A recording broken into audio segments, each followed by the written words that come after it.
ക്രിമിനോളജിസ്റ്റായ Shri Febin baby കൂടെ നമ്മോടൊപ്പം ചേരുന്നുണ്ട്. ശ്രീ ഫെബിൻ ബേബി, നോക്കൂ, ഈ ഒരു തിരോധാന കേസുമായി ബന്ധപ്പെട്ട് ഓരോ ദിവസവും നടത്തുന്ന തെളിവെടുപ്പുകളിൽ പോലീസിന് കൂടുതൽ അസ്ഥി കഷ്ണങ്ങൾ ലഭിക്കുന്ന ഒരു സാഹചര്യമാണുള്ളത്. പോലീസിനെ സംബന്ധിച്ചിടത്തോളം ഇത് ഏറെ വെല്ലുവിളികൾ നിറഞ്ഞ ഒരു കേസാണ്. കാരണം ഈ ലഭിക്കുന്ന അസ്ഥി കഷ്ണങ്ങളൊക്കെ കാണാതായ സ്ത്രീകളുടേതാണോ എന്നുള്ള DNA പരിശോധനകൾ അടക്കം നടത്തേണ്ടതായുണ്ട്. ഇന്നും ഇപ്പോൾ കത്തിക്കരിഞ്ഞ നിലയിൽ അസ്ഥി കഷ്ണങ്ങൾ കണ്ടെത്തിയിട്ടുണ്ട്. അതുപോലെ തന്നെ ഈ സമീപ പ്രദേശങ്ങളിലൊക്കെ പോലീസ് അന്വേഷണവും നടത്തുന്നുണ്ട്. ഇനിയിപ്പോൾ എങ്ങനെയാകും പോലീസിന്റെ മുന്നോട്ടുള്ള ഒരു കാര്യങ്ങളൊക്കെ ഇക്കാര്യത്തിൽ ഈ ഒരു കേസുമായി ബന്ധപ്പെട്ട്? നമ്മൾ ഈ കേസ് കാണുമ്പോൾ ഏറ്റവും കൂടുതൽ നമുക്ക് കാണുന്നതെന്ന് വെച്ചിട്ടുണ്ടെങ്കിൽ വർഷങ്ങളായിട്ട് നടക്കുന്ന ഒരു സീരീസ് ഓഫ് കുറ്റകൃത്യങ്ങളുടെ ഒരു ഭാഗമായിട്ടാണ് നമ്മൾ കാണുന്നത്. അപ്പൊ അതുകൊണ്ട് തന്നെ ഒത്തിരി വർഷങ്ങളായിട്ട് നടത്തിയിട്ടുള്ള അല്ലെങ്കിൽ നമ്മൾ മിസ്സായി പോയിട്ടുള്ള തെളിവുകൾ ശേഖരിക്കുക എന്നുള്ളതാണ് ഏറ്റവും ഇമ്പോർട്ടന്റ് ആയിട്ടുള്ള കാര്യം. തെളിവുകൾ ശേഖരിക്കുന്ന സമയത്ത് ഏറ്റവും ശ്രദ്ധിക്കേണ്ട കാര്യം എന്ന് വെച്ചിട്ടുണ്ടെങ്കിൽ നമ്മൾ സ്പെക്കുലേഷൻസ് ഒത്തിരി ഉണ്ട്. നമുക്ക് ഇന്ന സ്ഥലത്ത് നിന്ന് ഇന്ന ആള് കാണാതെ പോയി, പക്ഷെ അത് മാത്രമാണോ? ഇത് കൂടുതൽ ആൾക്കാരുണ്ടോ? അപ്പൊ അതായത് കുറച്ചുകൂടെ ഒരു ബൃഹത്തായിട്ടുള്ള അന്വേഷണം ഇതിന്റെ അകത്ത് ആകേണ്ടതുണ്ട്. ഇപ്പൊ നമ്മൾ ഓരോ അസ്ഥി കഷ്ണങ്ങൾ കിട്ടുന്നു, അതിപ്പോ അത് ആരുടെയാണെന്ന് എസ്റ്റാബ്ലിഷ് ചെയ്യണം. അപ്പൊ നമ്മള് ഇയർലി എത്ര വർഷം മുമ്പ് കണ്ടുപിടിച്ചതായിട്ടുള്ള, എത്ര വർഷം മുമ്പ് മിസ്സായി പോയിട്ടുള്ള ആളാണ്, അപ്പൊ എന്താണ് അവർ തമ്മിലുള്ള ബന്ധം എന്തായിരുന്നു, അങ്ങനെ ഓരോ കാര്യങ്ങളിലും സൂക്ഷ്മമായിട്ടുള്ള രീതിയിൽ വേണം പോലീസ് അന്വേഷിക്കാൻ. എന്തുകൊണ്ടാന്ന് വെച്ചിട്ടുണ്ടെങ്കിൽ വർഷങ്ങളായിട്ടുള്ള കേസുകളാണ്.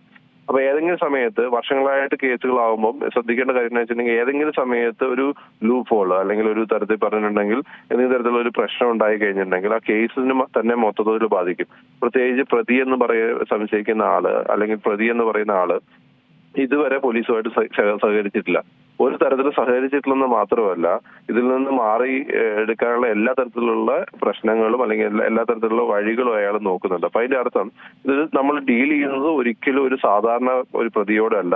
പ്രത്യേകിച്ച് ഇങ്ങനെയുള്ള പ്രതികൾ വരുമ്പോൾ നമ്മൾ കേസുകൾ സ്ട്രോങ് ആകണമെങ്കിൽ അത്ര അധികം പറ്റുന്നത്ര എവിഡൻസസ് കളക്ട് ചെയ്യണം.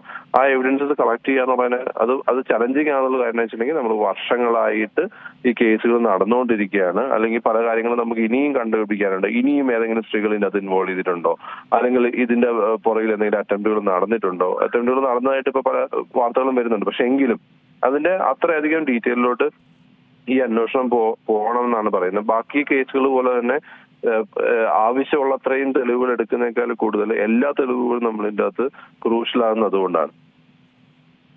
മറ്റൊരു പ്രധാനപ്പെട്ട കാര്യമെന്ന് പറയുന്നത് ഈ സെബാസ്റ്റ്യൻ ഇപ്പോഴും ഈ അന്വേഷണവുമായി സഹകരിക്കുന്നില്ല എന്നുള്ളതാണ്. പോലീസിനെ സംബന്ധിച്ചിടത്തോളം ഈ അസ്ഥി കഷ്ണങ്ങൾ കണ്ടെത്തിയ സ്ഥലം എന്ന് പറയുന്നത് 2.5 ഏക്കറോളം കിടക്കുന്ന ഒരു സ്ഥലമാണ്. അവിടെ കൂടുതലായി പരിശോധനകൾ നടത്തണമെങ്കിൽ ഈ സെബാസ്റ്റ്യൻ കാര്യങ്ങളൊക്കെ തുറന്നു പറയേണ്ടതായുണ്ട്. എന്നാൽ ഈ അന്വേഷണത്തോട് സഹകരിക്കാത്ത ഈ ഒരു സാഹചര്യത്തിൽ പോലീസിനത് കൂടുതൽ ഒരു വെല്ലുവിളിയാവുകയല്ലേ?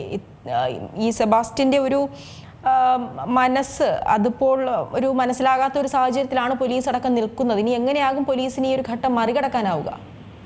ശരിക്കും പ്രത്യേകിച്ച് ഇങ്ങനത്തെയുള്ള പ്രതികൾ എന്ന് പറയുന്ന ആൾക്കാരിൽ പ്രത്യേകിച്ച് കുറ്റകൃത്യം മറയ്ക്കാനും പ്രൊഫഷണൽ ആയിട്ട് മറയ്ക്കാനും എന്നാൽ കുറ്റകൃത്യം ചെയ്യാനുള്ള ടെൻഡൻസി ഉള്ള ആൾക്കാരിൽ ഒരിക്കലും നമ്മൾ ഈ ഒരു അവസ്ഥയിൽ പോലീസുമായിട്ടുള്ള സഹകരണം നമുക്ക് പ്രതീക്ഷിക്കേണ്ടത് ഇല്ല എന്ന് പറയുന്നതിന്റെ ഒപ്പം തന്നെ ഇങ്ങനത്തെ എന്ത് തരത്തിലുള്ള എവിഡൻസസ് കിട്ടിയാലും അത് മിസ്ലീഡിങ് ആക്കാൻ വേണ്ടി അയാൾ മാക്സിമം ശ്രമിച്ചുകൊണ്ടിരിക്കും. അല്ലെങ്കിൽ ഒരു തരത്തിൽ പറഞ്ഞ ഇരുത്തം വന്നിട്ടുള്ള ഒരു കുറ്റവാളി എന്നുള്ള രീതിക്ക് വേണം നമ്മൾ ഇവരെ കാണാൻ വേണ്ടി. അതായത് ബാക്കി കുറ്റവാളികളെ പോലെ അല്ല, ഇങ്ങനെയുള്ള ആൾക്കാരുടെ അടുത്തുനിന്നുള്ള സഹകരണം പ്രതീക്ഷിച്ച് നമുക്ക് വെയിറ്റ് ചെയ്യാൻ വേണ്ടി പറ്റുന്നതല്ല.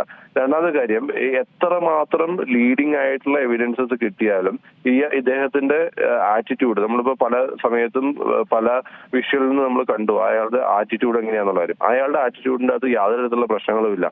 ആ ഒരു ആറ്റിറ്റ്യൂഡ് എന്ന് അതിന്റെ അർത്ഥം എന്ന് വെച്ചിട്ടുണ്ടെങ്കിൽ രണ്ട് രീതിക്ക് നമുക്ക് വേണം കരുതാൻ വേണ്ടി. ഒന്ന്, എത്രയൊക്കെ തെളിവുകൾ സംഘടിപ്പിച്ചാലും അതിനെ മറികടക്കാൻ പറ്റുന്ന എന്തോ ഉണ്ട്, അല്ലെങ്കിൽ ആ തെളിവുകൾ നിങ്ങൾ സംഘടിപ്പിച്ചോളൂ അല്ലെങ്കിൽ ഞാൻ ഹെൽപ്പ് ചെയ്യുന്നില്ല, അല്ലെങ്കിൽ ആ ഗിൽറ്റ് ഫീലിംഗ് എന്ന് പറഞ്ഞ സാധനം അല്ലെങ്കിൽ ഒരു കുറ്റവാളിക്കുണ്ടാകുന്ന ഗിൽറ്റ് ഫീലിംഗ് ഇത് ഒരിക്കലും ആ സെബാസ്റ്റ്യൻ എന്ന് പറഞ്ഞ വ്യക്തിയിൽ കാണാനില്ല. അതുകൊണ്ട് തന്നെയാണ് ഞാൻ പറയുന്നത് ഈ കേസ് ചലഞ്ചിങ് ആകുന്നത്, അല്ലെങ്കിൽ ഒരു പക്ഷേ പറയുകയാണെങ്കിൽ ഏറ്റവും ദുർഘടമാകുന്നത്. ഒരിക്കലും അതിനുവേണ്ടി വെയിറ്റ് ചെയ്യരുതെന്നാണ് എന്റെ ഒരു ആഗ്രഹം. എന്ന് വെച്ചിട്ടുണ്ടെങ്കിൽ ഒരിക്കലും സഹകരണം നമ്മൾ പ്രതീക്ഷിക്കേണ്ടതില്ല, അല്ലാതെ വേണം നമുക്ക് മുന്നോട്ട് കൊണ്ടുപോകാൻ. 2.5 ഏക്കർ എന്നല്ല, എത്രയാണേലും അത് വലിയ ചലഞ്ചിങ് ടാസ്ക്കാണ്. ആ ടാസ്ക് നമുക്ക് എടുത്തേ പറ്റുള്ളൂ. ശരി, വളരെയധികം നന്ദി ശ്രീ ഫെബിൻ ബേബി പ്രതികരിച്ചതിന്. ഏറ്റവും പുതിയ വാർത്തകളും വിശേഷങ്ങളും വിരൽ തുമ്പിലറിയാൻ സീ മലയാളം ന്യൂസ് എല്ലാ ഡിജിറ്റൽ പ്ലാറ്റ്ഫോമുകളിലും ലഭ്യം.